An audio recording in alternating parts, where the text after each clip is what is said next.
when you're applying, you have to kind of like consider the most important things you may consider when you choose the college you want to go to. For me, you know, location was one. I wanted to get away from home from being there for so long, you know, and then the price, you know, I couldn't go out of state, so I had to choose an in-state school that I knew was kind of the greater location that I wanted to, you know. And other things you could consider, you know, like the people, the diversity there. You can find these things, you know, by researching the college website. You could talk to your guidance counselor. People from schools visit, the representatives from schools visit to tell you about the school and things like that. When choosing the major, you know, a couple of things you have to consider. Not all schools will have the major that you want, so you have to be careful of that. You know, make sure the school has the program that you want, you know.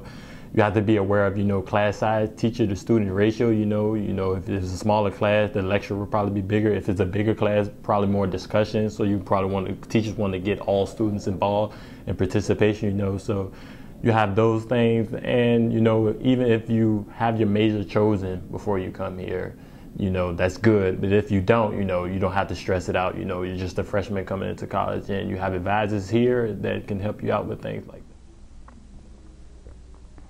Getting involved at JMU is, and college in general, is a great experience, you know.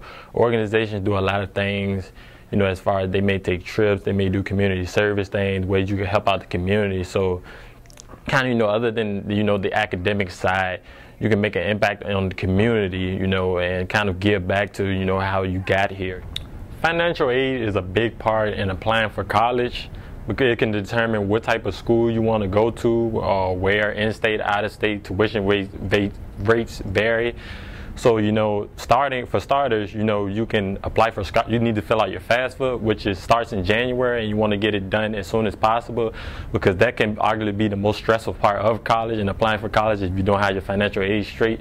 After you have your FAFSA straight, you know, then you can apply for scholarship. Financial aid is probably the biggest thing in choosing your college, and it can influence which college of choice that you have. It may not be as big as financial aid or, you know, trying to cover your tuition, but dining, you want to eat good while you're on campus or while you're away from home, you know. I mean, colleges typically start you off with a prepaid meal plan, you know, as a freshman, where you may get like 14 punches a week, 14 meals a week, something like that, with $250 dining dollars or so.